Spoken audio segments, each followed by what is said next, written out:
अब हर जगह ऐसे बोलते हो पंजाबी आ गए होए। I've never heard you say I'm the first Indian to perform here. ऐसे क्यों? जब आप छोटी जगह से आते हो, उस जगह से आने का एक फील है कि यार अब हम यहाँ से भी आ गए भाई। नए नए लोग ढूंढ के लाते हो, अब उनके साथ काम करते हो, ऐसा क्यों है? मैं भी नया था ना भाजी, जब मैंने स्टार्ट किया कोई बंदा नहीं था जो मुझे सपोर्ट कर पाए। तो मैं कंपनी के पास गया, उनको बोला कि मैं गाता हूँ जी। तो बोले क्या करें फिर, तू गाता है तो कौन तेरा दोस्त है जो तेरे पे पैसे लगा सकता है? मैं जी कोई नहीं है। तो उन्होंने बोला कि मैं बिलीव करता हूँ कि तू सिंगर बन सकता है। तब उन्होंने मेरा साथ दिया, मैंने दिन रात काम किया। हमारे पास कोई भी शो आया मैंने कभी वापस नहीं मोड़ा। ऐसा बनाना 2020 में आगे ठहरा हुआ है कि नहीं यार, पैसा बनाना जिंदगी नहीं। Tell me 2-3 things about your life. First is love life. I love myself like crazy. पहला प्यार तो मैं ही हूँ मेरा। बचपन से ड्रीम्स देखे होंगे ना, हर इंसान सोचता है। तो पहला एक ही ड्रीम था कि मैंने मशहूर होना है, सिंगर बनना है। जहाँ भी जाता था, गुरुद्वारे, मंदिर, तो मैं यही मांगता था जाके, भगवान मैं किसी को ना जानूं, मुझे सारे जाने। आज का ये एपिसोड स्टार्ट करने से पहले मेरी एक रिक्वेस्ट है। अगर हमारे पॉडकास्ट ने आपको कभी भी थोड़ी भी वैल्यू दी है तो प्लीज़ इस चैनल को सब्सक्राइब कर लो, क्योंकि आपका एक सब्सक्राइब हमारी पूरी टीम को बहुत मोटिवेट करता है। एंड मैं प्रॉमिस करता हूं कि अगर आप सब्सक्राइब दबाओगे तो हम इससे भी बेहतर, ज़्यादा वैल्यूबल एंड और बड़े गेस्ट लेके आएंगे आपके लिए, ताकि आपको कम से कम समय में ज़्यादा से ज़्यादा सीखने को मिले एंड इंस्पायर हो जाए आप। आज का हमारा एपिसोड एक ऐसे इंसान के साथ है जो ग्लोबली सेंसेशन बन गए 2020 के बाद। हमारे आज के गेस्ट हैं दिलजीत दोसांझ, जो इंडिया को, पंजाबी म्यूजिक को, हमारे इधर की रीजनल लैंग्वेज को ग्लोबली रिप्रेजेंट कर रहे हैं on the world's biggest stages. लेकिन हमने ये जानने की कोशिश करी कि जब वो 8 या 9 साल के थे तब वो घर से भाग क्यों गए, उन्होंने ऐसा क्या सीखा लाइफ में जिसकी वजह से आज वो सक्सेसफुल है, उनकी ब्रांड बनाने के पीछे स्ट्रैटेजी क्या है, वो कैसे अपने आप को री इन्वेंट करते जाते हैं कि 22 साल से वो कंटिन्यूसली रेलेवेंट है और हर साल उनका ग्राफ सिर्फ ऊपर ही जाते जा रहा है। इन सब के बारे में बात करिए, हमने जानने की कोशिश करिए about his love life and उनका प्यार पे ओपिनियन क्या है। Enjoy this episode with the music sensation in the world, जो एक शो पे 55,000 टिकट्स बेच देते हैं, वो भी इंडिया में नहीं, दूसरी कंट्रीज में। Enjoy the episode, but before you do that, Raj Shamani clips and Raj Shamani shorts को जाके सब्सक्राइब कर लो, क्योंकि वहां पर इस बड़े एपिसोड की छोटी छोटी क्लिप्स हम डालते हैं ताकि कम समय में आपको ज़्यादा से ज़्यादा इंफॉर्मेशन मिले। Enjoy the show.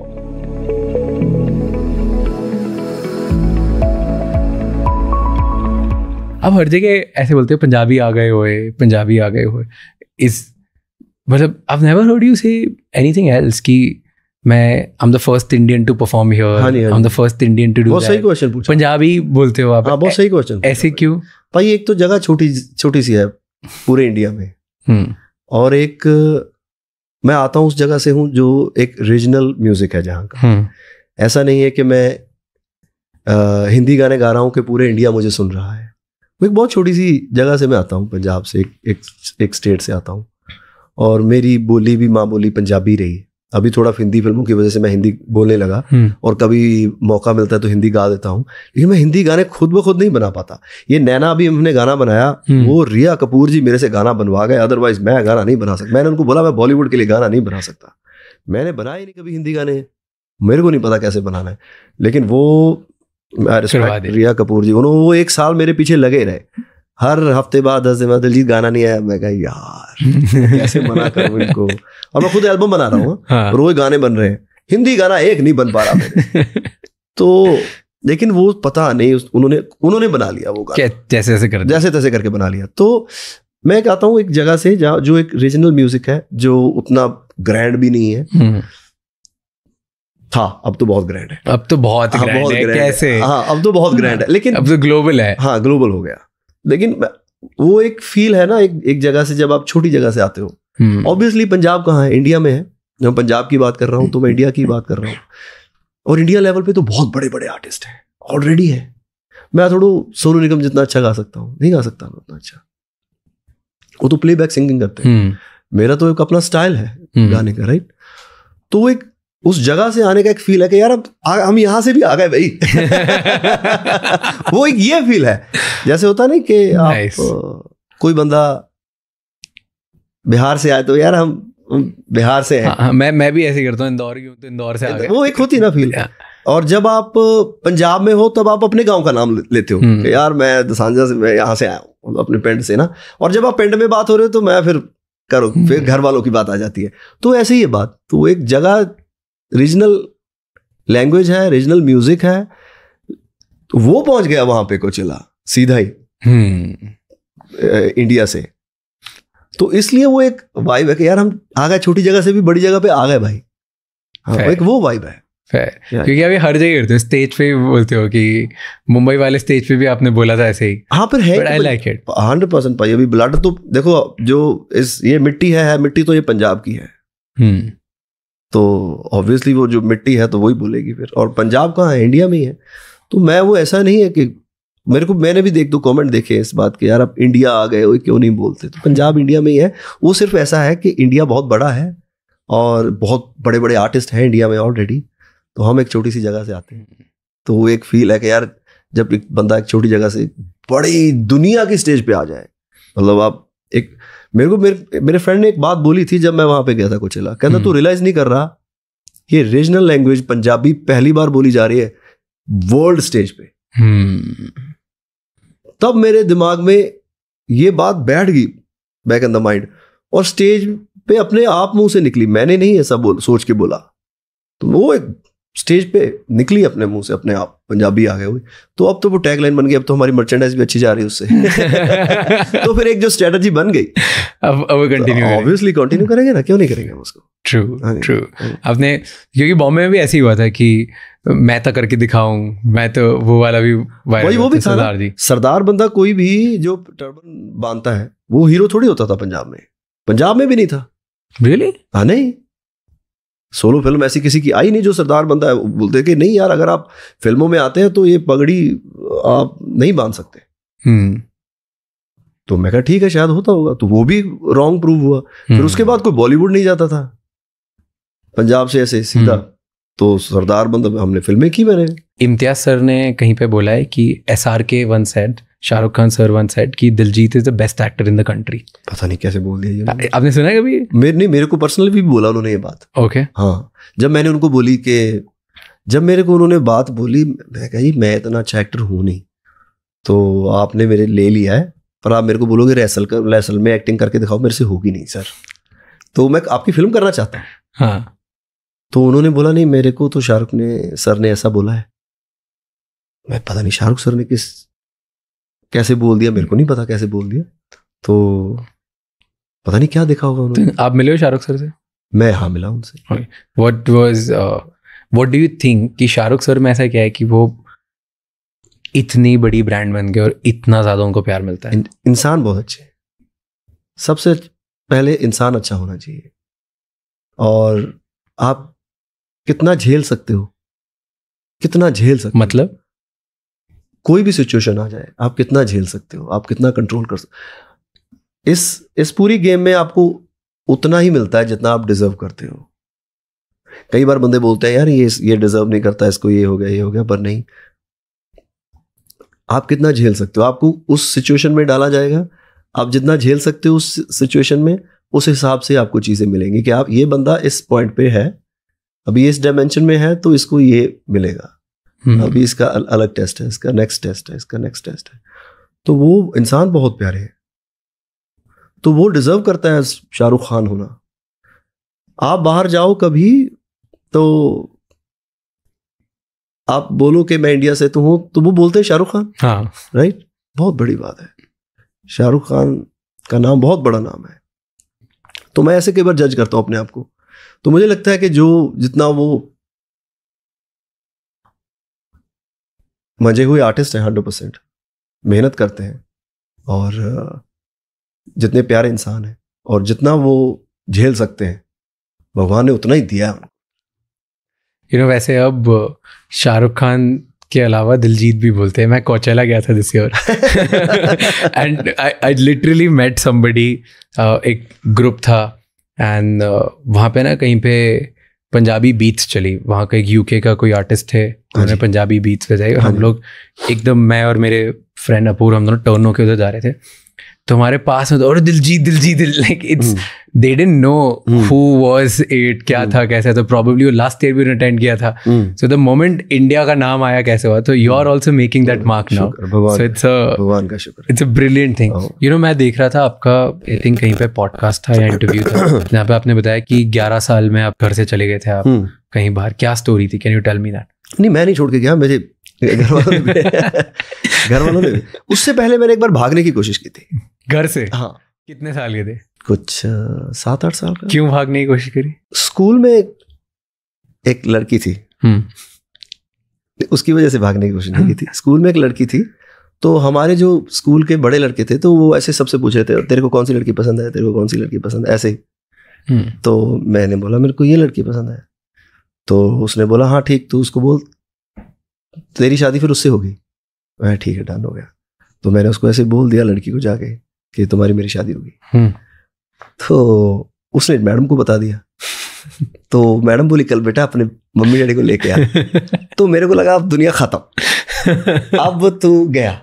मतलब इस उम्र में 8 साल की, मतलब 8-9 साल की उम्र में, अभी तू गया, अब लाइफ यहाँ पे खत्म हो गई बेटा. तो मैंने फ्रिज खोली, 2 केले निकाले फ्रिज से, फ्रूट निकाला फ्रिज से, साइकिल ली और चला गया. तो पहली बार गांव की मैंने, मतलब जहाँ पे हमारा बिल्कुल एंड हो जाता है उसके आगे थोड़ी दूर में 5 मिनट में दूर गया. और जो खेत होते हैं वो आगे तक होते हैं. तो किसी एक ने, हमारे ऐसे गांव के किसी बंदे ने, ओए कितना दूर करता तू? मैं कह नहीं मैं भाई दोनों है, चल साला मुड़ जाए दोनों. चल साला मुड़ कर लो. उसको लगा पता नहीं कहाँ जा रहा है. हाँ. तो पहले, अभी तो मतलब शायद पेरेंट्स या ऐसे कुछ ज्यादा शायद कोई और बंदा डांटता, तो अब पहले ऐसे होता था कि गांव के सारे अपने ही होते थे. तो अभी तो शायद शहर में तो हाँ. तू मेरे को क्यों डांटा, तू मेरे को क्यों डांटा. तो गांव में तो थप्पड़ वप्पड़ भी मतलब कोई भी मार सकता है किसी को, ऐसे नहीं है कि यार इसने मेरे को क्यों मारा, ये मारा. तो उसने मेरे को बोला चल भाई मोड़ पे चलूं. तो उसको पता नहीं क्या आया होगा उसके दिमाग में, तो मैं मुड़ के वापस मुड़ गया घर. तो वो एक मेरे को याद है, मैंने भागने की कोशिश की थी. फिर हुआ क्या घर वालों को जब पता चला? नहीं फिर मैं अगले दिन मैं क्या, मेरा पेट दुख रहा है, अच्छा मैं स्कूल नहीं जाऊंगा, क्योंकि पेट का तो कोई चक्कर है नहीं. हाँ. पेट तो मतलब आप चेक नहीं करवा सकते या तो लंबा प्रोसेस है. तो मैं 1-2 दिन स्कूल नहीं गया. फिर मैडम को भी लगा कि यार चल छोड़, इस बच्चे की गलती हो गई. तो फिर बात रफा दफा हो गई. तो रफा दफा. ओके, लेट्स बी थोड़ा स्पेसिफिक बात करते हैं. जैसे हमारा गोट के टाइम पे करण औजला ने लिखा, राइट? तो ये कैसे डिसाइड किया कि करण औजला लिखेगा? नहीं, ऐसा कुछ डिसाइड नहीं किया. तो करण के मैसेज मेरे पास थे पहले तो, लेकिन मैं फिल्मों में ज्यादा फोकस था कि मुझे बॉलीवुड में हिट होना है. हाँ. ये मेरा एम था. कुछ 2014 जब फिल्में हिट होनी शुरू हुई तो उसका नेक्स्ट स्टेप क्या है, बॉलीवुड. ट्रू. तो मेरा ऐसा था कि अभी मुझे बॉलीवुड में हिट होना है. तो 2013-14 के 15 के आसपास मेरे को सारा मेरा फोकस बॉलीवुड पे था. तो म्यूजिक में थोड़ा फोकस मेरा कम हो गया. लेकिन मुझे ऐसा एक्टर नहीं बनना था जो एक्टर बन गया और उसके गाने नहीं चल रहे. तो मैं हर साल 1-आधा गाना निकालता था, 1 या 2 कभी, या कभी कुछ बहुत सारे गाने फिल्म के लिए बनाए, वो बन गए और वो फिल्म में कहीं सिचुएशन में फिट नहीं हुए, चलो इसको एल्बम बना के डाल दो. मतलब कि कुछ ना कुछ आता रहे. लेकिन फोकस नहीं था मैं. तो लेकिन मैं गाने सुनता रहता सब सिंगर के क्या आ रहा है, कौन अच्छा, ये अच्छा कर रहा है, ये गाना अच्छा गा रहा है. तो लेकिन जब हम 2020 आया तब फिल्में बंद हो गई, कोई फिल्म का शूट नहीं हो रहा, कुछ नहीं हो रहा. तो फिर मैंने सोचा यार कि यार ऐसे फ्री तो नहीं बैठ सकते, अभी एल्बम करते. तो फिर दोबारा दिलजीत शुरू हुआ कि यार अभी फ्री नहीं बैठना है, क्योंकि फिल्में हो नहीं रही, तो अब मैं 4-5 महीने चिल नहीं करना है, अभी एल्बम करता हूँ. ओके. तो तब मैंने गाने बनाने शुरू किए. तब गाने बनने, कुछ हमने 35-40 गाने बनाए तब मैंने. तो कोई इधर से कर रहे हैं, कोई ये कर रहे हैं, कोई ये कर रहे हैं गाने. और उसके बाद एक सिंगर है जी सिद्धू पाजी, वो यूएसए से है. उन्होंने मेरे लिए एक इंट्रो लिखी, एल्बम में है वो, गोट में. ओके. जो उन्होंने इंट्रो लिखी वैसा कोई गाना नहीं था एल्बम में. मैंने गाने बहुत स्वीट मीठे किन्नी वाइब और ये नैना वाइब ऐसे गाने बना रखे थे. कोई भी गाना ऐसा नहीं था जो इंट्रो मैच, जो अग्रेशन जिसमें हो. जैसे उन्होंने इंट्रो लिखी, मेरे को इंट्रो बहुत पसंद आई. मैंने वो इंट्रो जैसे ही लगाई, उसके बाद मैंने देखा, मैं कहा यार इस इंट्रो के बाद कौन सा गाना तेरा है जो इस इंट्रो से मैच कर रहा है? कोई भी नहीं था, कोई ऐसा गाना नहीं था। ओके। तो एक प्रोड्यूसर है जी फंक, उन्होंने मुझे 2017 में एक बीट भेजी थी, 17-18 में, ये जो गोट की बीट है। तो बीट मुझे बहुत पसंद थी। मैं यार ये बीट किसी को देना नहीं, इस पे मैं गाना करूंगा 101%। फिर मैंने वो बीट लगाई उस इंट्रो के बाद, यार ये बिल्कुल फिट हो रही है, ये सही है, बिल्कुल वाइब है। मैंने उसको बोला, मैं कहा यार वो तूने बीट तो नहीं दी किसी को? कई बार दे देता है किसी को। कहते नहीं भाई, वो मैंने करण को भेजी थी वो बीट। ओके। तो मेरा बाप रे, ये तो गई फिर बीट, है ना। तो फिर नहीं, लेकिन बात हुई तो करण ने लिख के भेज दिया वो एक पहला वर्स। तो मैं यार ये जो इन्होंने अभी लिखा है यही सब इंट्रो बोल रही है।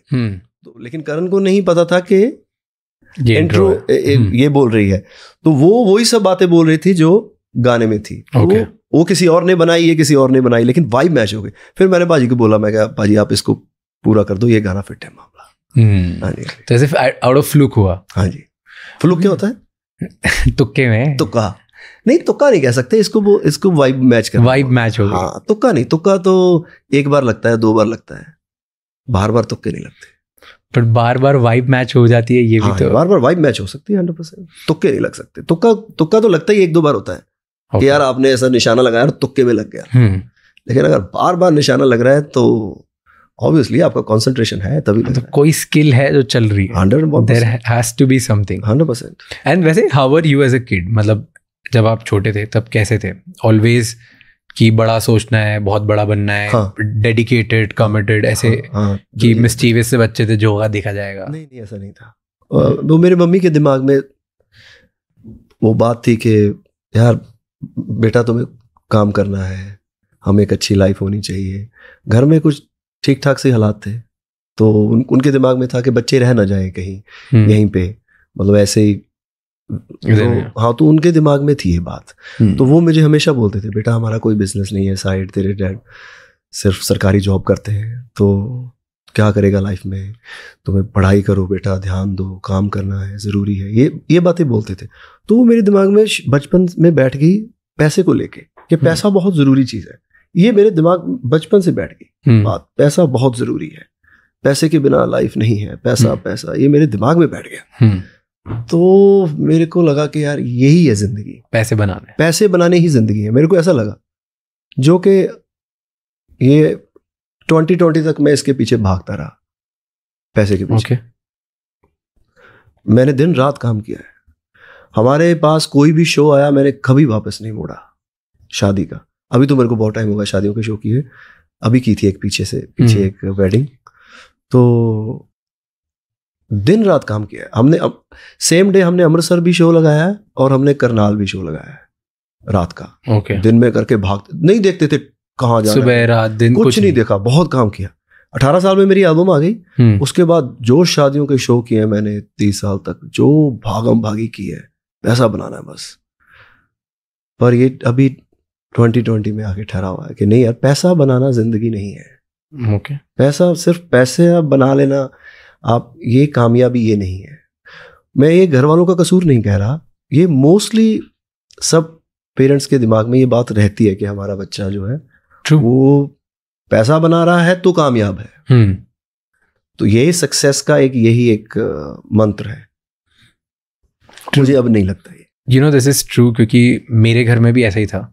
एंड मुझे भी बचपन से बस यही था कि पैसे बनाना है, पैसे बनाओगे तो तुम्हारी समाज में इज्जत होगी, पैसे बनाओगे तो तुम्हारी लाइफ अच्छी चलेगी, पैसे बनाओगे तो माँ बाप खुश होंगे, जो कि है भी।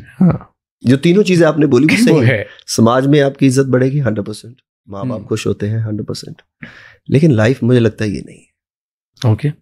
तो जिन भगवान को आप मानते हो किसी भी धर्म में, आई थिंक उनका मोटो तो ये नहीं रहा, फिर आप क्यों मानते हो उनको? तो फिर क्या है motto? What do you think? अगर पैसा बनाना नहीं है, ऐसा क्या रियलाइजेशन आया 2020 में कि ओल्ड दिलजीत और न्यू दिलजीत में डिफरेंस आ गया? खत्म ही हो गया ओल्ड तो। बिल्कुल ही मेरा देखने का नजरिया ही चेंज हो गया कि ऐसा थोड़ी था, ये लाइफ ऐसी नहीं थी। अब क्या है सबसे इंपॉर्टेंट? ऐसा बहुत इंपॉर्टेंट जो मेरे इस वक्त अंदर की फीलिंग है, जो मैं अंदर, जो अभी भी अंदर जो एक एहसास है वो बहुत इम्पोर्टेंट है और वो ऑलरेडी म्यूजिक के साथ जुड़ा हुआ है। ये चीज मेरे लिए इम्पोर्टेंट है। यू नो, थोड़ा इस पे डीप पे बात करते हैं, old Diljit and new Diljit पे। आई रियली लव, क्योंकि ना मैं बहुत इंस्पायर होता हूँ आर्टिस्ट और आर्टिस्ट की जर्नी से। मेरा जो काम है वो काफ़ी डिफरेंट है, बट स्टिल मुझे बड़ा मज़ा आता है। मतलब मैं वेस्ट के भी, इधर के भी, हर जगह के आर्टिस्ट की स्टोरीज बहुत ज़्यादा डीप में पसंद करता हूँ। और क्योंकि मुझे ऐसा लगता है कि आर्टिस्ट ना बहुत जल्दी बहुत सारी चीज़ें देख लेते हैं, तो उनके पास बहुत लाइफ लेसन्स होते हैं सीखने के लिए। So I want to learn that. तो उस पर हम लोग थोड़ी सी मैं कुछ गलत सिखा दूंगा आपको। हाँ, तो ठीक है, थोड़ा सीख लेते हैं। कुछ गलत सिखा दूंगा आपके और देखने वालों को और आपको, तो आप बस सुन लेना, सुन के इग्नोर कर देना। जरूरी नहीं है उस चीज से कुछ सीखना है, ठीक है, अगर मैं कुछ गलत बोल जाऊं तो। फेयर। बट पहले ओल्ड दिलजीत की बात करते हैं थोड़ी सी। तो मुझे ये बताओ, उस टाइम पे कभी ऐसा सोचा है कि कितना पैसा मतलब बहुत ज़रूरी होता है, या अभी कौन सा ऐसा पॉइंट होता है जहाँ पे रियलाइज होता है कि यार अब पैसा कमाना इतनी ज़रूरी बात नहीं है? क्योंकि पैसा ज़रूरी तो है एक हद तक, दुनिया चला रहा है पैसा, पैसे के चक्कर में हो रहा है सब ये। ट्रू। तो ऐसा नहीं था मेरे दिमाग में कि मुझे इतने पैसे बनाने हैं। ऐसे मुझे बहुत सारे बंदों को जानता हूँ जिनको है, उनका गोल है इतने पैसे बनाना। मेरा गोल नहीं था। मुझे लगता है कि मेरे दिमाग में जो वो चीज़ ज़्यादा आई, वो मेरे घर वालों की तरफ से आई कि बहुत ज़्यादा ज़रूरी है। मेरे को ऐसा नहीं था, मेरे को साथ था कि मैं बस सिक्योर हो जाऊं। लेकिन बाद में मैंने सोचा कितना सिक्योर हो सकता है, तो इसकी भी एक कोई लिमिट नहीं है। सिक्योर होने की कोई लिमिट है ही नहीं। ये मेरे दिमाग में था कि यार अब मैं वापस वहां ना चला जाऊं जहां से स्टार्ट किया था, जो कि मैंने चमकीला फिल्म करते हुए भी उसकी जर्नी में भी ये पाया। कुछ लोगों ने मेरे को बोला कि तुमने उसमें अच्छा काम किया, लेकिन मुझे लगता है कि वो क्या सोच रहा था वो मैं समझ सकता हूं एज एन आर्टिस्ट। कि बंदे को लगता है कि वो इवन नॉट चमकीला, कोई भी जहां से जिसने स्टार्ट किया हो, जहां से वो आप या कहीं कोई भी कहीं से आया हो, नीचे से आया हो, तो उसको लगता है यार मैं वापस ना वहां चला जाऊं, ट्रू, सिक्योर हो जाऊं। तो उस चीज के डर में आप भागते रहते हो, और ये दौड़ खत्म ही नहीं होती। आप खत्म हो जाते हो और ये रेस कभी खत्म नहीं होगी। और इस रेस के लिए तो मैं इस दुनिया में नहीं आया 101, कोई भी नहीं आया इस रेस के लिए, कोई नहीं आया। कितने ही कोई पैसे बना सकता है, दुनिया आके चली गई। बट एक कोई तो पॉइंट होता होगा जहां पे ये डर खत्म होता है, क्योंकि डर तो खत्म नहीं होते, बट एक टाइप का डर खत्म हो जाता है। ये नहीं, खत्म ही नहीं होता ये कभी। आज भी लगता है नहीं, मेरा तो खत्म हो गया 2020 में। मेरा कोई लेन देन नहीं इस चीज से। मेरे को लगता है कि ये अगर इस दौड़ में आप पड़ गए ना कि मुझे सिक्योर रहना है, मैं वापस वहां ना चला जाऊं, फिर आपको दिखने लगता है आसपास के बंदे, अब चलो मैं इतना ना हो जाऊं या मैं उतना हो जाऊं, वो जो उतना अमीर है इतना ना हो जाऊं, नहीं ये नहीं, अब मेरी लग्जरी ये है, अब मैं ये चाहता हूं तो मैं ऐसा ही रहूं हमेशा। तो ये कभी खत्म नहीं होगा आपका। तो ओल्ड दिलजीत जो था वो ये था, वो डरते थे 101%। अब नहीं डरते किसी भी चीज से? कोई फियर्स है अभी? कोई फियर ही नहीं है कभी कि मे बी? सोचने दो। हाँ, नहीं, मेरे को लगता नहीं है कोई है कि मे बी मैं, शायद आप बोलोगे तो याद आ जाए कोई। मे बी मेरे गाने नहीं पसंद आए लोगों को, मे बी मैं इररेलेवेंट हो जाऊं एक टाइम बाद। नहीं, गाने बहुत बार नहीं पसंद आते तो दोबारा बन जाते हैं। और ये जो आपने अभी बात बोली, ये अभी मेरा डर नहीं है कि अभी मेरा एक दौर चल रहा है, कभी ये खत्म हो जाए तो? नहीं, कभी ऐसा सोचते नहीं। मेरे को जब मैंने शुरू किया था, पहली एल्बम हिट हुई ना, तो पहले 4-5 साल बाद लोगों ने मेरे को बोलना शुरू कर दिया था कि ये 4-5 साल ही है, तू ना बस जो इकट्ठा कर सकता है कर ले, प्रॉपर्टी बना ले, ये कर ले, वो कर ले, बहुत, क्योंकि हर बंदा आपको ज्ञान देता है। तो ये तो तब बोलते थे मुझे लोग, जब मैं पहले 4-5 साल मैंने काम किया, कि अभी इतना ही टाइम आर्टिस्टों के पास होता है, 5 साल 6 साल 10 साल ज़्यादा से ज़्यादा, बेटा तू इकट्ठे कर ले। और मुझे हमेशा लगता था कि यार ये क्या बोल रहे हैं, मतलब कैसा, और बोल भी क्यों रहे हैं। मेरे दिमाग में ये डर तो कभी नहीं आया कि ये 5 साल ही है, ये 10 साल ही है, ये 15, मेरे को 22-23 साल हो गए। तो ये डर मेरे को कभी नहीं आया कि ये इतना ही टाइम है। टाइम बहुत है, कुछ ना कुछ होता ही रहेगा। ये नहीं, कुछ और तरीके से, फिर कुछ और तरीके से, कुछ और तरीके से, और अभी तो मेरे को ये खत्म ही हो गई है बात। ओके, टेल मी कि बहुत सारे आर्टिस्ट होते हैं, म्यूजिशियंस होते हैं जो एक्चुअली 4-5 साल 7 साल बाद उनका मतलब फिर उस तरीके का माहौल नहीं बनता, या उस तरीके के हिट्स नहीं मिलते उन्हें, या उस तरीके के फेम, इनकम, सक्सेस नहीं मिलती जैसी उनको 5-7 साल में जो देख लेते हैं। उसके बाद एक टाइम आता है फिर चला जाता है। व्हाट डू यू थिंक वो क्या गलत करते हैं? क्योंकि अगर आप कुछ तो होगा सही जिसकी वजह से आप 22 ईयर्स तक आप रेलेवेंट हो, एंड नाउ तो your like every year your graph is just going up. मुझे लगता है भूख ही हो सकती है उस चीज़। तब लगता है 5-7 साल बाद लोगों की भूख खत्म हो जाती है, इसलिए आई डोंट नो कहाँ गलती हो रही होगी। मैं भी बहुत गलतियां कर रहा हूँ जो शायद मुझे नहीं दिख रही, आपको दिख रही, मतलब जो देखने वाले को दिख सकती है। कई बार अपनी गलतियां खुद को नहीं दिखती बंदे को, पर मुझे लगता है भूख ही है। अगर आप किसी चीज में आपकी भूख है अभी भी, तब तक तो वो नहीं खत्म हो सकती। मेरे को लगता है आपकी भूख खत्म हो गई है तो फिर कोई कुछ नहीं कर सकता। ओके, आपको किस चीज की भूख है अभी? What are you hungry for right now? और क्या चाहिए अब? मुझे ऐसा तो कुछ नहीं चाहिए मुझे, मतलब कि जिस चीज की बहुत भूख है। तो मेरी अपनी जर्नी है जिस पे मैं चल रहा हूँ, उसको मैं बस वॉच कर रहा हूँ, देख रहा हूँ कि ये कहाँ जा रही है और ये मुझे कहाँ लेके जा रही है, किस तरफ लेके जा रही है, और इसका क्या कंक्लूजन निकलने वाला है। सिर्फ पैसा बनाने के लिए, खाने पीने सोने और उसके बाद मर जाने के लिए तो नहीं हो सकता ये लाइफ मेरे लिए। पर आपके बढ़िया इंस्टाग्राम से तो यही लगता है कि खाओ पियो मस्ती करो। नहीं, वो मेरा वो एक आप उसको कह लो कि आप I'm in a show business, right? तो फिर वो शो तो करना ही पड़ेगा। आप शो बिजनेस में नहीं हो तो फिर तो मैं किसी को पता भी ना चले मैं कहाँ फिर रहा हूँ, इधर जा रहा हूँ। पर अगर आप शो बिजनेस में हो तो वो उस चीज का उसके चीज के लिए जरूरी है, तो ऑब्वियसली आपको करना ही पड़ेगा। अब आप जंग के मैदान में चले गए और आप बोलो कि नहीं यार I am okay, it's okay, तू मार ले भाई। ऐसे नहीं हो सकता।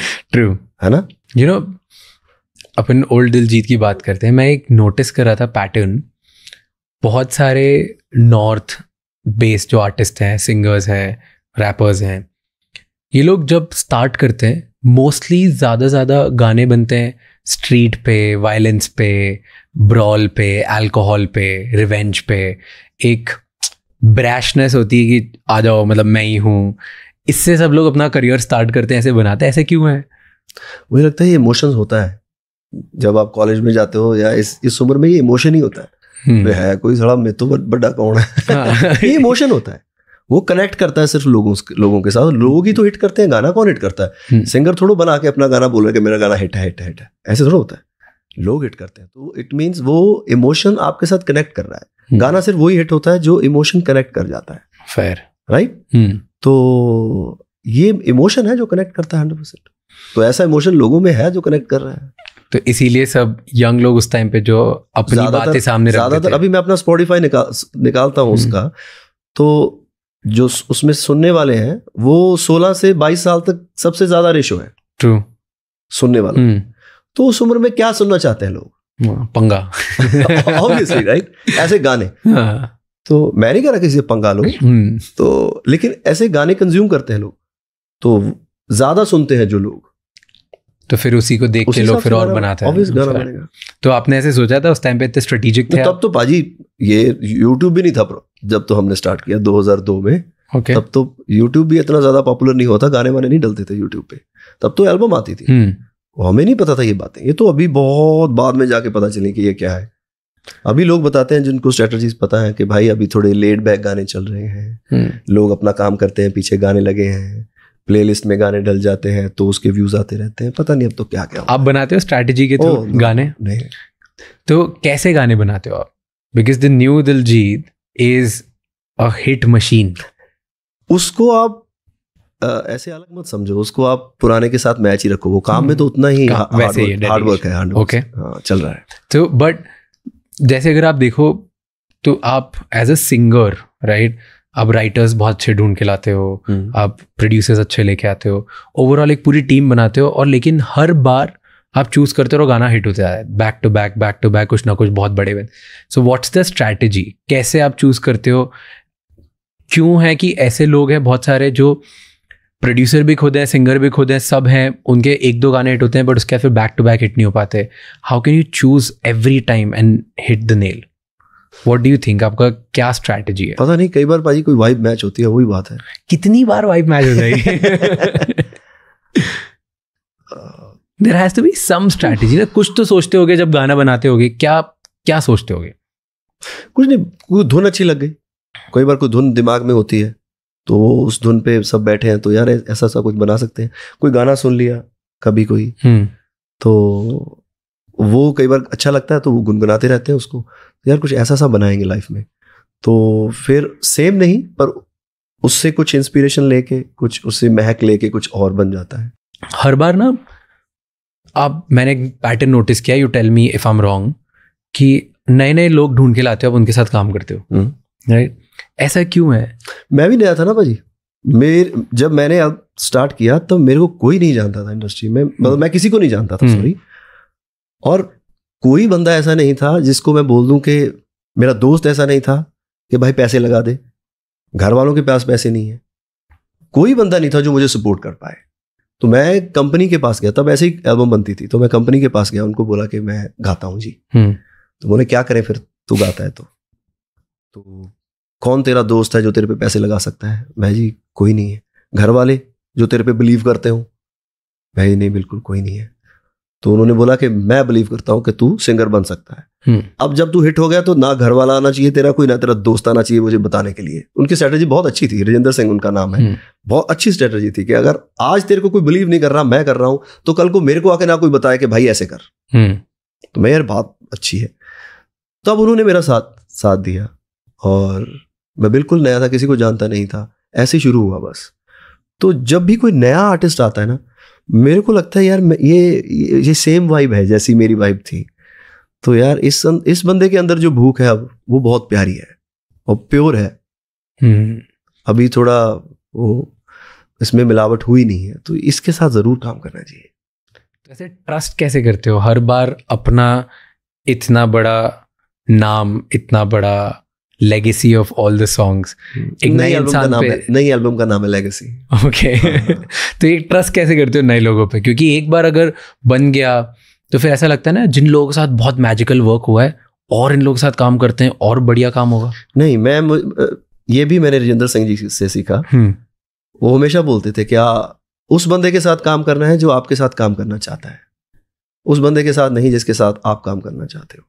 क्योंकि जिस बंदे के साथ आप करना चाहते हो काम, हो सकता है उसकी भूख अब उतनी ना रही हो, या उसका कोई इंटरेस्ट ना हो आप में कि यार मुझे फलां डायरेक्टर के साथ काम करना है, तो उसके लिए आप कुछ भी ना हो तो आप पे जोर नहीं लगाएगा. अगर एक बंदा है ऐसा जिसकी भूख बहुत है कि यार मैं तुम्हारे लिए जान दे दूंगा, ये मैं तो दिन रात एक कर दूंगा, वो जो रिजल्ट निकल के आएगा वो सेम कभी नहीं हो सकता उसके साथ. वो ज्यादा मेहनत करेगा. तो हमेशा उस बंदे के साथ काम करना है जो आपके साथ काम करना चाहता है. ओके. यू नो, गोट से आपका प्रोडक्शन जो लेवल था वो भी बहुत ज़्यादा इंक्रीज हो गया, राइट? म्यूजिक वीडियोस और बड़े बने, एक ब्रांड, एक पर्सनालिटी बाहर आई, राइट? नाउ टुडे वो साल ही ऐसा था, वो 2020 साल ही ऐसा, मैं कभी नहीं भूल सकता. वो साल ही ऐसा था, उसमें उस साल ये सब होना ही था. मैं अब सोचता हूँ तो यस, ये होना ही था सारा कुछ. ऐसा क्यों? वो साल ही खतरनाक था वो मेरे लिए, बहुत स्पेशल ये रहा. फिर एक ब्रांड उधर से ना ओरिजिनेट हुई जो एक्चुअली बहुत ज़्यादा फटने लग गई, right? Because and her artist की लाइफ में मुझे लगता है एक पॉइंट आता है जहाँ पे बहुत बार ऐसा होता है कि आर्ट से बड़ा ना आर्टिस्ट की ब्रांड हो जाती है फॉर अ टाइम बीइंग. कि लोग, जैसे आज आप शाहरुख सर को देखो, किसी को फर्क नहीं पड़ता उनकी पिक्चर क्या है. मुझे नहीं लगता कि उनके फैंस इंक्लूडिंग मी इसलिए जाते हैं कि यार पिक्चर का ट्रेलर अच्छा लगा, रिव्यूज अच्छे लगे, क्रिटिक्स ने अच्छा बोला तो जाके देखने, शाहरुख खान की मूवी हम तो जाएंगे, राइट? ऐसा होता है. सिमिलरली विथ यू, ये रिसेंटली अभी जब आपने मुंबई शो किया तब मेरे सारे फ्रेंड्स का यही रिएक्शन था कि मुझे तो दिलजीत के शो में जाना है. क्यों जाना है, क्या जाना है? शायद उनमें से आई थिंक अगर वो 15 दोस्त होंगे तो 15 में से 14 या 13 को तो पंजाबी आती भी नहीं है ना, उन्हें समझ आता है. उन्हें बस जाना है, 4 गाने आते होंगे, but that has become a thing now. और वो गोट के बाद से world wide across the world ये देखने को मिला, राइट? सो एक वो पॉइंट है जहाँ पे आर्टिस्ट की brand became bigger than art. What, क्या स्ट्रैटेजी, कैसे बनती है? 18 साल अगर मैं कंटिन्यूअसली एक चीज पे काम कर रहा हूँ, वो नहीं आना चाहिए था? आना तो चाहिए था। मतलब अगर आप 18 साल हो गए थे 2020 तक मुझे काम करते हुए, लगातार डे नाइट, कभी फिल्मों में, कभी गाने, कभी टीवी में, कभी मैं लगातार लगा रहा, चाहे कोई एक हिट हुआ, फ्लॉप हुआ, हिट हुआ, फ्लॉप हुआ। अब 18 साल में लगा रहा उस चीज में, तो आना ही था एक दिन। 100% आना था। बट मैं बोलूँ कि जब आना ही था, 100% होना था, ब्रांड में क्या स्ट्रैटेजी चेंज करी जिसकी वजह से हुआ? नहीं कुछ भाई, जीरो स्ट्रैटेजी यार, मैं कसम से बोल रहा हूँ, जीरो स्ट्रैटेजी। पर अगर जो नया आर्टिस्ट अगर देख रहा है तो वो आपकी जर्नी से क्या सीख सकता है? वो क्या होता है अंग्रेजी का वर्ड, कंसिस्टेंसी क्या होता है? कंसिस्टेंसी क्या होती है? कंसिस्टेंसी। हाँ जी, कंसिस्टेंसी यही है। आप डोर नॉक करते रहते हो, आज नहीं, परसों नहीं, चौथ नहीं, खुलेगा ही खुलेगा। फिर यार एक कुछ तो होगा, क्योंकि आप एक सर्टन वे में ड्रेस करते हो, आप सर्टन चीज़ें चूज करते हो, आपका एक अपीयरेंस बन चुका है, आपकी एक सर्टन वाइब बन चुकी है। कुछ तो होगा कि यार मैं ये कपड़े पहनता हूँ तो ऐसा दिखूंगा, ऐसा मेरा प्रोडक्शन होना चाहिए, इतना बड़ा मेरा शो होना चाहिए, मेरे शो की ये तो शौक हो गया ना मेरे। जैसे किसी का होता है ना कि मेरे पास लैम्बोर्गिनी होनी चाहिए, तो मेरे पास ये होना चाहिए, तो मेरा ये शौक है कि मेरा शो इतना बड़ा होना चाहिए। ये मेरा शौक है, ये शौक है मेरे। इसकी वजह से आर्टिस्ट बड़ा नहीं बनता, यू फील? अगर आर्टिस्ट को ये शौक हो तो ऑब्वियसली उसको हेल्प तो करेगा 100%। लेकिन मेरा कोई शौक नहीं है मेरे पास बड़ी गाड़ी होनी चाहिए, ये महंगी गाड़ी होनी चाहिए, मुझे कोई शौक नहीं है। गाड़ियां हैं क्या चलाते हो? मेरे को लगता है हमने गाड़ी ली थी लास्ट, मैंने तो गाड़ी चलाए हुए बहुत टाइम हो गया। फिल्म में चलाता हूँ जब जरूरत पड़ती है, तब गाने में चला ली, वैसे मैं गाड़ी नहीं चलाता। ओके, क्यों? पसंद नहीं है? नहीं, मुझे शौक नहीं है, शौक ही नहीं है मुझे गाड़ी। मेरे गाड़ी से ही मेरे को अजीब लगती है फीलिंग। मेरे को साइकिल अच्छा लगता है। अभी ये लगेगा किसी को कि यार अब है तो इस बात कर रहा है, लेकिन कसम से मेरे को साइकिल अच्छा लगता है। मेरे को आज़ादी फील होती है उसमें। एक तो सारा कंट्रोल मेरे हाथ में है, एक वो ज़्यादा तेज भी नहीं जाएगा, किसी को चोट पोट थोड़ी बहुत लगेगी तो मेरे को लगेगी। साइकिल में मैं जब जाता हूँ मेरे को ऐसा फ्रीडम सा महसूस होता है। अब मेरे को पता है समझ नहीं पाएंगे, लोग बोलेंगे अच्छा इसके पास गाड़ी है तो ये साइकिल की बात कर रहा है, लेकिन नहीं, सच्ची बात है। Got it. ओके,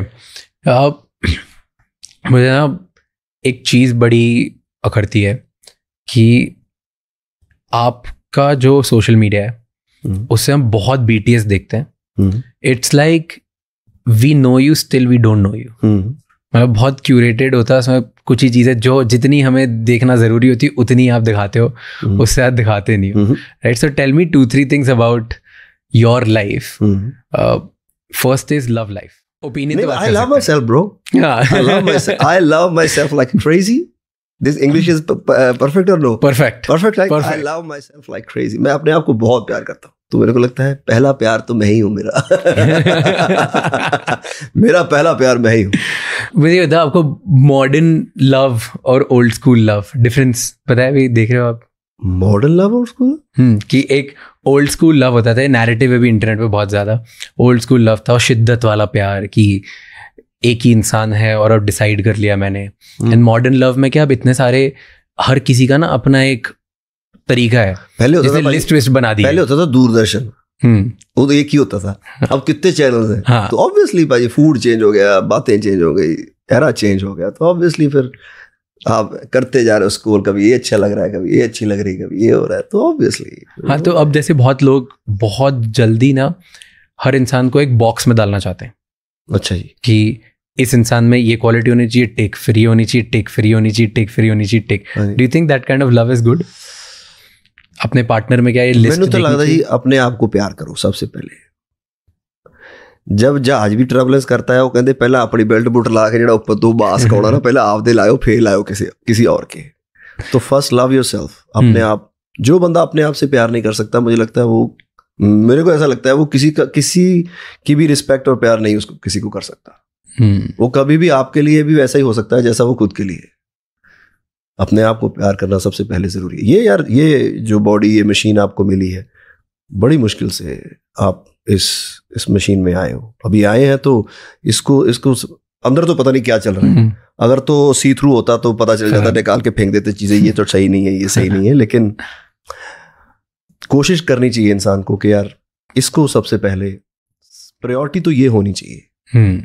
तो वो सेल्फलेस वाला लव वाला आइडिया नहीं है कि खुद से आगे मैं मेरी पार्टनर को रखता हूँ या मेरे घर वालों को रखता हूँ? चलो रखी जाओ फिर। मेरा तो यही है भाजी, पहले बंदा खुद सेट होगा तो किसी को सेट कर पाएगा। अपना ध्यान जरूर रखें। फेयर। हाँ, अगर आप खुद ही सेट नहीं हो, किसी का कटा ध्यान रखना तो। True, I kind of agree to it at some point कि ये सही है, क्योंकि अगर आप खुद से प्यार नहीं करते, खुद का ध्यान नहीं रखा, तो कैसे ध्यान रखोगे दूसरे का? मैं तो जहाज में भी बोलते हैं ना ऐसे। हाँ। पहले अपना मास्क लगाएं फिर दूसरे का लगाएं, पता चले दूसरे का लोड लगे लोदे आप तो बेहोश हो गया। ओके, ये गियर चेंज करते हैं। हाँ। क्योंकि अभी आपने बॉडी की बात करी, तो मैंने आपका एक वीडियो देखा था, रील पे बहुत वायरल हो रहा है, जहाँ पे शायद आप अनुष्का के साथ बैठे हो, वहाँ पे वो बता रही हैं कि किनुआ वो खाती नहीं है। पता था भाजी, वो कोई मैंने भी देखी वो। हाँ, वो अब तो थोड़ी मेरे को भी अटपटी लगी, पता नहीं क्या सोच रही होंगी वो, पर मेरे को सच्ची नहीं पता था। किनुआ कैलोरी का मेरे को पता चला है 2016-17 के आसपास। ओके, कि कैलोरी नाम की कुछ चीज है, ये इतनी ही खानी चाहिए। हमें थोड़ा पता था। अब फॉलो करते हो डाइट? अब करनी पड़ती है भाजी। अब करते हो? एब्स बनाने? नहीं, एब्स तो नहीं, हमेशा तो नहीं एब्स। ऐसा टेड मेरा सीधा है, प्लेन है। एब्स नहीं, एब्स तो जब जरूरत पड़ती है फिर उसके लिए 1 महीना काम करना पड़ता है उसमें। So tell me your diet. अभी क्या डाइट है आपकी? Tell me morning, breakfast, lunch, dinner. सुबह हर रोज ब्रेड ऑमलेट, पोहा मुझे बहुत अच्छा। जब इंडिया आता हूँ तो पोहा खाना ही खाना है। तो डोसा मेरे दादा को बनाना नहीं आता, तो वो हमेशा सड़ जाता है हमारा। तो डोसा हमारे हिस्से नहीं आता, नसीब में नहीं हो रहा डोसा लाइफ में। तो चीला खा लिया कभी सुबह, और दोपहर को ट्राई करता हूँ उबली सब्जियां और दाल। ओके। और कोशिश करता हूँ रात को ना खाऊं। कभी बहुत भूख लगी है तो कभी जैसे मैं खुद बनाता बहुत अच्छा हूँ, कभी घर पे हूँ किचन में अपने, तो फिर मैं चिकन अच्छा बनाता हूँ। तो रोटी और राइस बंद है? रोटी और राइस सुबह, एक बार कार्ब्स सुबह। सुबह ले लो, जो भी खाना खा लो, सुबह कार्ब्स। आप वैसे जिमी फैलन पे जा रहे हो, काफी न्यूज बन गई है वो हर जगह। हाँ जी। How do you feel? ठीक है, देखते अभी जाके पता चलेगा भाजी। पहली फीलिंग का तो नहीं पता, तो जाएंगे देखेंगे क्या होता है। आपने देखा है कभी जिमी फैलन शो? मैंने देखा है जी। आप उधर म्यूजिकल एक्ट के लिए जा रहे हो कि गेस्ट अपीयरेंस? म्यूजिकल एक्ट है, हम वहाँ पे गाना परफॉर्म करेंगे। कौन सा गाना गा रहे हो? ये नहीं अभी सोचा। अच्छा, अब ये प्लेन में डिसाइड हो जाएगा। तो और ऐसे कौन से ऐसे कोई लिस्ट बनी थी आपने कभी शोज की कि मैं इन सब पे आऊंगा? हाँ, लिस्ट तो बहुत लंबी है और कुछ ज्यादा बड़ी है। ओके। तो अभी बताऊंगा तो फिर लगेगा कि शायद मतलब बड़ी बातें कर रहा है, तो मैं ऐसे बताने नहीं चाहता। तो ऐसे लिस्ट में से क्या क्या हो गया है? अच्छा ये बता दो, आज तक की क्या क्या ड्रीम्स या बकेट लिस्ट थी जो टिक कर दी? नहीं, अभी शुरू नहीं हुई ये तो। मतलब सब हो रहा है अभी। नहीं, ऐसे नहीं बोलूंगा, शुक्र है भगवान का। मतलब काफी कुछ सोचा है, देखें शायद अगर कर पाए इस लाइफ में। बट ऐसे अभी तक क्या क्या बचपन से ड्रीम्स देखे होंगे ना, हर इंसान सोचता है कि मैं ऐसा करूंगा वैसे करूंगा। कोई 4-5 ड्रीम्स है जो पूरे हो गए? पहला एक ही ड्रीम था कि मैंने मशहूर होना है, सिंगर बनना है, बचपन से। हाँ, ये तो पक्का था बचपन से। कौन सी एज में लगा कि मशहूर होना है? जब से शक्ल आई थोड़ी बहुत, मतलब बंदे को जब कुछ होश आती है तब से मेरे को था कि यार मुझे सिंगर बनना है, मशहूर होना है। मैं किसी को ना जानता हूँ, दुनिया मुझे जानती हो, ये मेरे दिमाग में था बस एक ही बात। तो धीरे धीरे ये ग्रो करती गई और म्यूजिक से तो प्यार है ही। और कब स्टार्ट हुआ ऐसे? डू यू थिंक कि 14, 15, 16? नहीं, उससे पहले 10-11 की साल, उससे पहले। और ऐसे क्यों? किसी सिंगर को देखते थे? नो, मेरे में फीलिंग थी बस, ये सिंगर किसी को नहीं देख के। 11 से तो फिर मैंने सीखना शुरू कर दिया था, तबला और हारमोनियम स्टार्ट हो गया था सब। उससे पहले ही फीलिंग थी मुझे। पहले मैं जाके जहां भी जाता था, गुरुद्वारे, मंदिर, हर कहीं भी, तो मैं यही मांगता था जाके, भगवान मैं किसी को ना जानूं, मुझे सारे जाने। बड़ी बच्चे से मतलब बचकानी सी ये एक आपकी प्रे है, लेकिन मैं ऐसे करता था।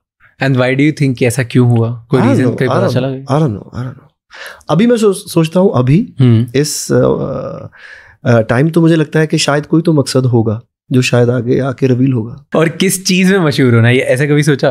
तो मेरे को लगता था मुझे म्यूजिक पसंद है, तो यही एक रास्ता है, म्यूजिक इसी में बनूंगा। हाँ, इसी में बनूंगा, बाकी कहीं भी नहीं। बाकी नहीं, मेरे को ज़्यादा हिसाब किताब नहीं आता, और मैं कुछ ज़्यादा कामों में मेरे को लगता है मैं इतना अच्छा नहीं हूँ।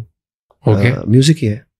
और कामों में अच्छा नहीं हूँ मतलब ऐसे कंक्लूजन पे कैसे है? आप बार्गेनिंग नहीं कर सकता मैं, कोई कितने पैसे मांगेगा मेरे को, जैसे सारे बोलते हैं कि तू रहने दे, तू मत बोला कर, तो मतलब कोई बोलेगा तू कितने पैसे लेने हैं, तो वो भी मैं शायद नहीं सही कर पाऊंगा। लेकिन कुछ लोग होते हैं जैसे वो इस चीज़ को प्लान कर लेते हैं, तो वो मेरे से वो चीज़ें नहीं होती। मैं उबर नहीं बुक कर सकता। क्यों? मेरे को ऐप नहीं है और मेरे को पता भी नहीं है। ओके। और मतलब उबर छोड़ो, कोई गाड़ी भी। हाँ। और होटल नहीं मैंने कभी बुक किया लाइफ में आज तक, नहीं आता मुझे करना। ओके। और फ्लाइट कभी बुक नहीं की, मुझे नहीं आती बुक करनी। कभी पड़ गया मेरे ऊपर, शायद फिर सीख ही लेगा इंसान। मतलब जैसे ये बातें होती है ना, मेरे को लगता है ये कैसे करते हैं लोग सब ये टास्क, ये सारे जो टास्क डे टू डे के छोटे मैं नहीं कर पाता, और ना ही मैंने कभी किया लाइफ में। तो ये because now you have that lifestyle, इसकी वजह से कि बचपन से ऐसे छोटे सारे काम कुछ भी नहीं करते थे? मैं ऐसे तो घर वाले जो भी बोलते थे करता था। मेरी बड़ी सिस्टर जो भी वो बोले, मतलब वो तो हेड हमारे घर की, तो जो भी बोले मेरी सिस्टर बड़ी, ओके, कि यहाँ जाना है, ये करना है, ये मेरा सूट लेके आ, यहाँ से ये लेके आ, वो लेके आ, तो मैं तो बस भागा जाता था। हाँ, जो भी दीदी बोलती थी। कितने आप लोग, कितने भाई बहन हो? हम 3 भाई बहन। और आप सबसे छोटे हो? मैं बिचकार वाला। Okay. You know there was एक एक्सपेरिमेंट था जिसमें मतलब एक साइकोलॉजिस्ट ने इस कंक्लूजन पे वो आया था कि घर में जो सबसे बड़ा बच्चा होता है वो बहुत ज़्यादा अच्छा टीचर होता है एंड वो स्मार्टर होता है, और जो उससे छोटा बच्चा होता है वो रिस्क टेकर होता है और वो ओरिजिनल थिंकर होता है। अच्छा, तो मैं रिस्क टेकर हो गया। Do you think so? I don't know, but risk taker तो मतलब मेरे घर वालों ने मुझे कभी रोका नहीं किसी काम के लिए। तुम्हें जो करना है, पढ़ना है, नहीं पढ़ना है, कुछ और करना है, काम करना है नहीं पढ़ के, मतलब काम नहीं पढ़ के सीधा काम शुरू करना है, वो भी तेरी मर्जी। ओके। बहुत ही संत स्वभाव के बंदे। ओके। तो ऐसे क्या करते थे आपके मॉम डैड? डैड मेरे रोडवेज में इंस्पेक्टर थे। वो सरकारी जॉब करते थे, mummy house wife. Okay. And किससे आप ज़्यादा क्लोज थे? ऑब्वियसली बच्चा जो अपनी माँ के साथ ज़्यादा क्लोज होता है, तो मम्मी के ज़्यादा क्लोज। डैडी के ऐसे जैसे वो होता है गांव में कि डैडी है तो बस फिर चुप हो जाओ, डैडी आ गए तो चुप हो जाओ, डैडी आ गए तो बस आँख नहीं मिलाना। तो वो एक मुझे लगता है काफ़ी परिवार में ऐसा होता है। डरते थे आप? 100%। बहुत। हाँ। क्यों? जब इतना फ्रीडम मिलता नहीं, कभी मारा नहीं उन्होंने मुझे। ओके। नहीं, कभी नहीं मारा उन्होंने मुझे, लेकिन वैसे ही पता नहीं, आ रहा नो, बस एक बना रहता है जैसे माहौल, खौफ बना। एक और बात है मेरी, मैं जिसको प्यार करता हूँ उससे डर लगता है। जिस बंदे को ऐसा कोई आपका मेल मिलाप नहीं है, उसको जो मर्जी करता रहे, हमें क्या टेंशन है। और जो बंदा प्यार करता है उसको ऐसा लगता है कि यार इसको शायद गुस्सा ना कर दूं मैं, इसको हर्ट नहीं कर दूं। हाँ, मतलब इसको बुरा ना लग जाए, मेरी किसी भी बात को लेके, मतलब मेरी किसी भी हरकत को लेके उनको गुस्सा ना आ जाए, अनकंफर्टेबल ना कर दूं उनको। Okay, tell me, talking about music and brand building और प्रोसेस आपके ऊपर बात करते हैं वहाँ पे, डू यू फील एक रॉकस्टार की वो लाइन है ना कि एक हर आर्टिस्ट को दर्द से गुजरना पड़ता है in order to become successful, do you think that's true? No, I don't think so. Even Imtiaz sir के साथ मैंने एक इंटरव्यू किया था, वो भी बोल रहे थे, कहते मुझे भी ऐसा लगता था। ऐसा है नहीं है सर। नहीं, अपना फोकस रहो, फोकस जरूरी है काम पे। दर्द जरूरी, दर्द नहीं, फोकस जरूरी है। फिर क्या जरूरी फोकस के अलावा? What do you think, what makes कितने सारे आर्टिस्ट जो फोकस से काम कर भी रहे और उसके बाद भी वो इतने ग्रैंड लेवल पे चीजें नहीं कर पाते? मुझे लगता है कंसिस्टेंसी। इंग्लिश गलत हो सकती है।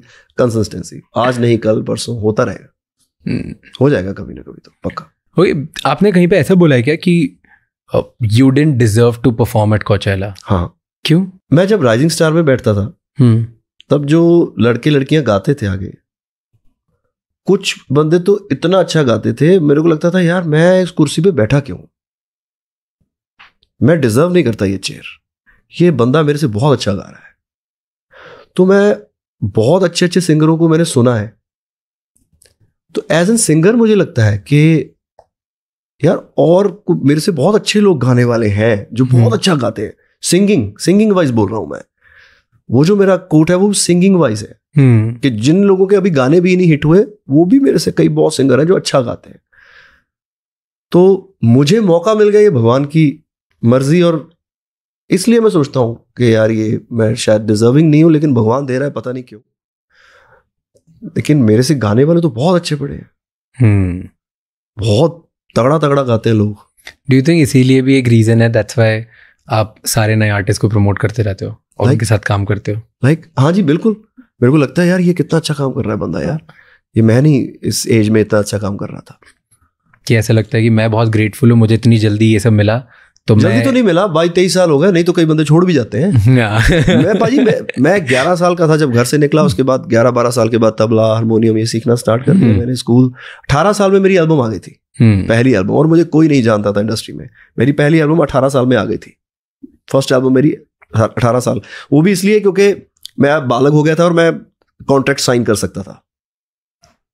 15-16 साल से मैं लगा हुआ था इसके पीछे कि मेरी एल्बम आ जाए, लेकिन मैं 18 साल का नहीं था तो कंपनी मेरे साथ एग्रीमेंट नहीं कर पा रही थी। okay. तो जैसे ही मैं 18 साल का हुआ, मेरा एग्रीमेंट साइन हुआ, उन्होंने मेरी एल्बम रिलीज कर दी। हाँ, तो तब से तो मैं लगा हुआ हूँ 18 साल से।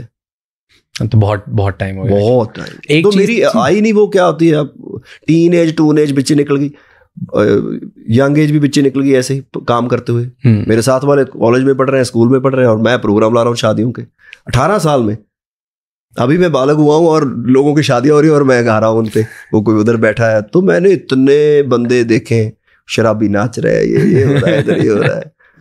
तो एक चीज चेंज नहीं हुई, old Diljit and new Diljit में शादी में show, that is wedding shows हो रहे हैं। बहुत नहीं, अब मैंने बहुत ग्रैंड लेवल की वेडिंग शोज अभी कम कर दिए बहुत, अभी सिर्फ टिकटेड शोज ही ज्यादा करते हैं। लेकिन मानी शो हुआ अभी, हाँ वो कोई उन्होंने भी हमें ना 3-4 बार पहले भी बुलाया था। ओके, हाँ जी, शोज पे 3-4 बार पहले भी। तो हमारी कोई फिल्म की कोई डेट हो गई, कभी कोई डेट हो गई, कभी कोई डेट हो गई, तो ऐसे मैच नहीं हो पा रही थी डेट। तो अभी उन्होंने बोला, तो मैं इंडिया आ ही रहा था क्रू फिल्म की प्रमोशन और वो सब चीज के लिए। तो मैं इंडिया आ रहा था और मेरी फिल्म जाट एंड जूलियट आ रही है अभी, उसका शूट था। तो मैं कहा यार चलो ये इस टाइम में ये सारी चीजें हो ही जाएंगी, तो ठीक है एक दिन वहां पे भी जाएंगे। आप कैलिफोर्निया में रहते हो ना? आप? मैं पाजी कहीं नहीं रहता। ओके, मैं वहां रहता हूँ जहाँ काम होता है। कनाडा हो गया, अमेरिका हो गया, इंडिया, सब जगह जहां भी काम है। बट डू यू थिंक कि ऐसे इंडिया से बाहर जाने पे या वहाँ के इकोसिस्टम में आप पार्ट बनते हो तो ज़्यादा हेल्प करता है? इकोसिस्टम मतलब वहाँ के एनवायरनमेंट में अगर रहते हो, वहाँ के लोगों के साथ रहते हो, वहाँ नेटवर्क करते हो, तो हेल्प करता है कि नहीं करता है? बेस्ट एनवायरनमेंट इंडिया का बेस्ट है। इंडिया का एनवायरनमेंट बेस्ट है, फूड बेस्ट है, जगह बेस्ट है। मैं पूरी दुनिया घूमा, मुझे लगता है कुछ 1-2 जगह शायद रहेगी जहाँ मैं नहीं गया। कहीं तो शोज किया है, कहीं वैसे भी मैं पर्सनल घूमने गया हूँ। India the best. मैं सिर्फ बोलने के लिए नहीं बोल रहा कि आज आपके कैमरे पे बोलो, मैं आप मेरे जितने भी स्टाफ है उनसे पूछ सकते हैं। इंडिया जैसी जगह नहीं है दुनिया में। ट्रू, ऐसा वेदर नहीं है दुनिया में, सारा कुछ ही है यहाँ पे। मतलब इंडिया जैसा माहौल कहीं नहीं है। अच्छा, माहौल मतलब मैं जितनी बार बाहर जाता हूँ, जैसे कल भी मैं न्यूयॉर्क में था और अभी इधर आया हूँ। अच्छा, न्यूयॉर्क से आप आए? हम जा रहे हैं। तो आप कहाँ रहते हैं? इंडिया में। अच्छा, मुंबई में। काम करने वाला मतलब घूमते रहता है। पर मैं जितनी बार जाता हूँ 5-7 दिन बाद मुझे लगता है यार मैं रह नहीं सकता कहीं इंडिया के अलावा। दिखने लगता है भाजी, मुझे भी 1 महीना हो जाए तो मेरे को ना दिखने लगती गलियां और वो दीवारें और लोग, ये मेरे को दिखना शुरू हो जाते हैं ऐसे विजुअल। तो यार चलो वापस। तो टॉकिंग अबाउट मूवीज, मुझे ये बताओ आपकी जो नेक्स्ट मूवी आ रही है जाट एंड जूलियट। हाँ पाजी, पंजाबी मूवी हर साल में एक जरूर करता हूँ, ट्राई करता हूँ करने की। मैं कह दूं कि मैं करता हूँ, कल को कुछ हो ना पाए मेरे से, तो मैं ट्राई करता हूँ हर साल एक पंजाबी मूवी करने की। तो इस साल जाट एंड जूलियट 3, पहली 1 और 2 अच्छी रही थी, बहुत प्यार दिया लोगों ने, और आई होप जो ये भी देखेंगे उनको मजा आएगा। क्यों डिसाइड किया फ्रेंचाइजी वापस करने का, ये थर्ड पार्ट? बहुत देर से बोल रहे थे ये लोग सारे कि यार जाट एंड जूलियट 3 करो। तो टाइम नहीं लग रहा था, हर बार कोई ना कोई कहानी होती ही थी। तो ये कहानी, मैं कहीं गया था घूमने, तो पहाड़ों का मुझे बहुत शौक है, पहाड़ों में जाना मेरे को बहुत अच्छा लगता है। मुझे ऐसा लगता है कि दोबारा एनर्जी आ गई। ओके। तो मैं ऐसे वो डंडा था मेरे पास, तो वो मैं ब्रेकफास्ट करके निकला और मैंने ऐसा करके ऐसे डंडा रखा, तो मेरे को फतेह सिंह याद आया। मैं गया था एरिज़ोना घूम रहा था कहीं। ओके। तो मेरे को वो याद आया मेरा कैरेक्टर, और ये लोग बोल ही रहे थे जाट एंड जूलियट 3 करनी है। तो फिर मैंने फोन किया प्रोड्यूसर्स को, चलो करते हैं, लेट्स डू इट, एंड वो फतेह सिंह वाला कैरेक्टर करना है मुझे। And that's how what is this franchise very close to you? 100%। ये पहली फिल्म थी सोलो जो मेरी हिट हुई थी। हाँ, इससे पहले एक फिल्म हिट हुई थी जीने मेरा दिल लुटिया, वो मेरी सोलो फिल्म नहीं थी। तो उससे पहले एक फिल्म, पहली फिल्म फ्लॉप हुई थी तो ये पहली फिल्म थी सोलो जो नीरू जी के साथ हिट हुई थी, तो इसलिए 100% मेरे दिल के करीब है। एक लास्ट दो क्वेश्चन, वन वर्ड आंसर दे देना उसमें। One word, sorry one word कि टेल मी, बिकॉज मैंने ना आपके शोज देखे हैं और मेरे को बड़े ग्रैंड लगते हैं, मुझे बड़ा मजा आता है। टेल मी सबसे एक्सपेंसिव शो कौन सा प्रोड्यूस किया है आपने आज तक? अभी तक का? अभी हमने स्टेडियम शो किया वैंकूवर का, 55,000 पीपल, 50,000 वाला। 50,000 ऐसे नहीं कि आ गए 50,000, टिकट लेके और बड़ी मोटी प्राइस की, और वो हमने खर्चा भी खुला किया उस पे, मतलब जो लगा सकते थे। कितना खर्चा किया? बहुत खर्चा, मतलब उतना तो मतलब पता नहीं कब कमाएंगे, लगा दिया। क्या बात है, कसम से, मतलब जितना कमाए नहीं उससे लगा दिया। मेरी एड शेरन से बात हो रही थी, वो बता रहे थे कि हम इतने शो करते हैं अमाउंट ऑफ, फिर जाके हमारी प्रोडक्शन कवर होती है। बड़े बड़े, मुझे लगता था कि शायद हम ऐसा करते हैं, नहीं। और वो बता रहे थे कोल्ड प्ले के बारे में कि वो इतने शो करेगा तब जाके वो प्रोडक्शन कवर होगी, जो प्रोडक्शन जितना बजट होता है। तो पैसा लेके थोड़ा मरना है मुझे, एक ग्रैंड होना चाहिए, एक ड्रामा दिखा के मरना है। क्या 55,000 पीपल, एवरेज टिकट $75 के आसपास, $4.1 मिलियन, मतलब 30-32 करोड़, 33 करोड़ के आसपास। सिर्फ ये नहीं, अभी हमारा जब पूरा टूर खत्म हो जाएगा फिर एक और सरप्राइज आएगा। सिर्फ ये नहीं, आप देखो लोग फ्लाई करके भी आ रहे हैं, होटल्स को भी बेनिफिट हो रहा है, जहाँ पे वो काम कर रहे हैं। कितना बड़ा क्रू हमारा, जो गोरों की प्रोडक्शन, सबको एम्प्लॉयमेंट मिल रही है, सब इकोनॉमी, बट मतलब ये बहुत बड़ा रेवेन्यू है जो सबको फायदा हो रहा है उस चीज का। ये लगता है लोगों को एक शो हो गया ऐसे करके, एंड वो कवर नहीं हो पाता एक शो की इतनी टिकट्स में। कितने शोज में हो पाता? नहीं पाजी, बहुत करके फिर कवर करना पड़ता है, खर्चा बहुत ज्यादा है। वही सबसे एक्सपेंसिव म्यूजिक वीडियो कौन सा था अभी तक का? अभी तक का एक एल्सोनो मैंने एम महंगा कर दिया था, पता नहीं क्या हुआ था मुझे। और लवर बहुत महंगा था। लवर इसलिए महंगा था क्योंकि वो जो बिल्डिंग थी वो सरकारी बिल्डिंग थी, उस सरकारी का बिल्डिंग का ही जो कॉस्ट था वो बहुत महंगा था। फिर वो सरकारी बिल्डिंग होने की वजह से तो वहाँ पे जो स्टाफ उनका लेना पड़ा, फिर फायर ब्रिगेड की गाड़ियाँ, फिर पुलिस वाले, ये सब करते करते बजट बहुत ऊपर चला गया। बाप रे, मैं कहा अभी तो वीडियो बननी है। उसके बाद फिर जो भी आर्टिस्ट आप लेते हो तो वो फिर आर्टिस्ट को बाहर महंगा हो जाता है बहुत ज़्यादा। इवन हमने अभी शूट किया था केस गाना वार्नर ब्रदर्स स्टूडियो, वो भी बहुत महंगा था। वहाँ का सारा स्टाफ लेना पड़ा और उनका तो बहुत बड़ा बजट होता है फिल्मों का। एवरेज कॉस्ट क्या होती है एक म्यूजिक वीडियो की? महंगे है भाई, महंगे काफी। मैं तो मतलब इतना वर्थ नहीं, पुराने और न्यू में वर्थ नहीं है इतना। तो फिर क्यों करते हो? वो शौक है भाई, शौक का थोड़ा मूल्य है कोई। मैं जी वैगन ले आके खड़ा कर लूँ घर पे और लैम्बोर्गिनी खड़ी कर लूँ, बहुत लोगों ने ले रखी है, उससे कोई मतलब नहीं है। मेरा पैसे का मकसद है पैसा आए और वो प्रोडक्शन में लगे कि ये चीजें ऐसे थोड़ा हमको अचेला पहुंच गए पाजी एक दिन में। फिर वो बहुत सारी चीजें काउंट होती हैं, बहुत सारी टिकट्स काउंट होती हैं कि यार इस बंदे ने शोज किए हैं, इसका 2020 का टूर, बॉर्न टू शाइन का टूर का है, उसके इतना रेवेन्यू आया है, इतने लोग आए हैं, ये सारा फिगर जाता है। फिर जाके कोई कंपनी आपको हाथ डालती है। ऐसे ही थोड़ा मतलब किसी का तुक्का लग गया, डिजर्व नहीं मैं करता, वो मैं अभी भी बोलता हूँ, लेकिन काम तो आपको करना पड़ेगा। फेयर। एंड लाइव नेशन जैसी कंपनी अगर भरोसा कर रही तो बहुत। पहली बार टूर किया था इतना बड़ा टूर, बॉर्न टू शाइन, किसी पंजाबी आर्टिस्ट के साथ। मैं सुनता था कि यार Jay-Z, Beyonce ये लोग लाइव नेशन के साथ शो करते हैं, और हमारी टिकटें तो जनरल स्टोर में बिक्री होती थी कि ले जा। और अब लोग भी ये बोलते थे कि हमारी वजह से लोग आ गए, मेरी जान पहचान इतनी है कि लोग आ गए। तो ये भी मेरे को बड़ा चुभता था, यार तेरी जान पहचान के चक्कर में आ गए तो मैं ऐसे ही मेहनत कर रहा हूँ। ये बहुत होता है ना इंडिया में ऐसे। तो मतलब मुझे जानते हैं लोग तो आ गए हैं, जो ऑर्गेनाइजर होता है वो बोलता है। तो मेरे को लगता है फिर यार मैं क्या कर रहा हूँ, अगर तुझे जानते हैं इसलिए आ गए लोग। तो फिर मेरा ये भी एक दिमाग में था कि यार अगर लोग टिकटें फिल्मों की ऑनलाइन बाय कर सकते हैं तो शोज की शो नहीं कर सकते। तो ये इन सब में से निकल के ये भी एक कंपनी के पास जाना चाहिए। तो उसके बाद लाइव नेशन ने हमारे साथ डील किया। अब तो बहुत सारे आर्टिस्ट सबके साथ वो कर रहे हैं, क्योंकि एक प्रेसिडेंट सेट कर दिया ना 100% पाजी, वो करना ही पड़ेगा किसी ना किसी को, और फिर ही आगे सब चीज होगी। हाँ, इसलिए मैं बोलता हूँ ये नहीं हो सकता मैं करके दिखाऊं, ये नहीं हो सकता मैं करके दिखाऊंगा। लास्ट क्वेश्चन और एंड करते हैं पॉडकास्ट। इट्स टर्निंग पॉइंट क्या था लाइफ का? लाइफ का एक टर्निंग पॉइंट कहाँ था जो आपको लगता है कि यार इसके बाद ना मेरी लाइफ चेंज होगी? 2020। क्या था वो पॉइंट? लाइक टेल मी 2020 में ऐसा क्या हुआ? What was a realisation? कहीं से सुना, खुद से बात करी? मैं कभी पढ़ता नहीं हूँ। अब तो मैं बिल्कुल नहीं पढ़ना चाहता कुछ भी। तो कोई बुक वो कुछ नहीं पढ़ता? कुछ मैं पढ़ता नहीं था, मेरी कमजोरी थी। लोग बोलते हैं किताबें पढ़नी चाहिए, आपको नॉलेज आती है, आपको दुनिया के बारे में पता चलता है।